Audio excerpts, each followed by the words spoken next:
अगर आपके मन में कभी ये प्रश्न आया हो कि क्या कोई बच्चा बाबा बन सकता है, क्या कम उम्र में ही कोई वैराग्य धारण कर सकता है, क्या शास्त्र इसकी अनुमति देते हैं या ये केवल समाज का बनाया हुआ ढोंग है, तो आज का ये विषय आपके सोचने का तरीका बदल देगा। आज हम एक ऐसा शास्त्रों में छिपा हुआ चौंकाने वाला सच बताने जा रहे हैं, जिसे जानने के बाद आप इस विषय को कभी भी हल्के में नहीं लेंगे। बहुत लोग भावनाओं में बहकर बच्चों को बाबा बना देते हैं, तो कुछ लोग इसे पूर्ण रूप से गलत बताते हैं। लेकिन सच्चाई क्या है, वही आज हम विस्तार से समझेंगे। नमस्कार दोस्तों, इस वीडियो को देखने से ज्यादा सुनने में ज्यादा अच्छा लगेगा। आज हम बात करेंगे एक बहुत ही संवेदनशील और गंभीर विषय पर, क्या बच्चा बाबा बन सकता है, और इस विषय में हमारे वेद, उपनिषद, गीता, पुराण और शास्त्र क्या कहते हैं, क्योंकि शास्त्र भावनाओं से नहीं बल्कि सत्य और धर्म से चलते हैं। सबसे पहले ये समझना बहुत जरूरी है कि बाबा बनने का अर्थ क्या है। बाबा बनने का अर्थ केवल गेरुआ वस्त्र पहन लेना, जटा बढ़ा लेना या माला धारण कर लेना नहीं है। शास्त्रों में बाबा या सन्यासी का अर्थ है वो व्यक्ति जिसने संसार के भोगों से ऊपर उठकर आत्मज्ञान के मार्ग को चुन लिया हो, जिसने काम, क्रोध, लोभ, मोह, मद और मत्सर पर विजय प्राप्त कर ली हो। अब प्रश्न उठता है कि क्या एक बच्चा इन सभी अवस्थाओं को समझने और त्यागने में सक्षम होता है? शास्त्र कहते हैं कि मनुष्य का जीवन 4 आश्रमों में बटा हुआ है: ब्रह्मचर्य, गृहस्थ, वानप्रस्थ और संन्यास। ब्रह्मचर्य आश्रम जीवन का पहला चरण है, जिसमें व्यक्ति को शिक्षा, संस्कार, संयम और जीवन की समझ दी जाती है। इस आश्रम का उद्देश्य ये है कि व्यक्ति पहले जीवन को समझे, फिर निर्णय ले। इसीलिए शास्त्रों में सामान्य रूप से बचपन में संन्यास लेने की अनुमति नहीं दी गई है। लेकिन यहीं पर एक बहुत बड़ा और चौंकाने वाला सच सामने आता है। शास्त्र ये भी कहते हैं कि कुछ आत्माएं ऐसी होती हैं जो सामान्य नहीं होती, वे पूर्व जन्मों के संस्कार लेकर जन्म लेती हैं। ऐसी आत्माएं बचपन से ही संसार से विरक्त दिखाई देती हैं। उन्हें खिलौनों, खेल, भोजन या सामान्य आकर्षणों में रुचि नहीं होती। वे ईश्वर, साधना और ध्यान की ओर स्वतः आकर्षित होती हैं। शास्त्र इन्हें पूर्व संस्कार से युक्त आत्माएं कहते हैं। ध्रुव, प्रहलाद, शंकराचार्य जैसे उदाहरण हमारे शास्त्रों में मिलते हैं। ध्रुव मात्र 5 वर्ष के थे, लेकिन उनका संकल्प इतना दृढ़ था कि उन्होंने घोर तपस्या करके भगवान को प्राप्त किया। प्रहलाद बालक थे, लेकिन उनका ज्ञान और भक्ति बड़े बड़े विद्वानों से भी ऊपर थी।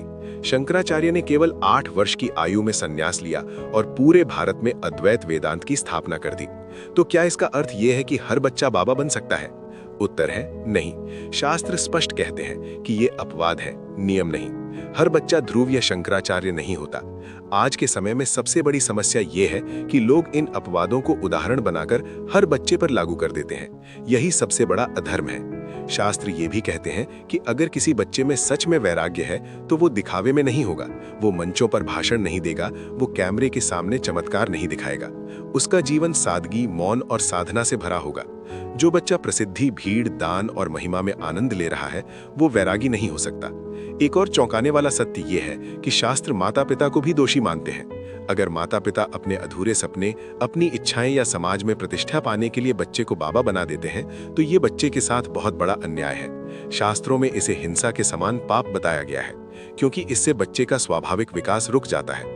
बच्चे का मन कच्ची मिट्टी की तरह होता है, उस पर जो भी छाप पड़ती है वही स्थायी हो जाती है।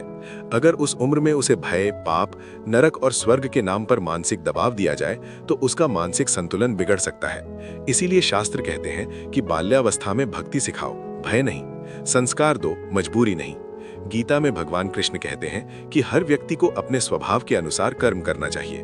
अगर किसी का स्वभाव ज्ञान और वैराग्य की ओर है तो वो मार्ग उचित है, लेकिन ये निर्णय स्वयं का होना चाहिए, किसी और द्वारा थोपा हुआ नहीं।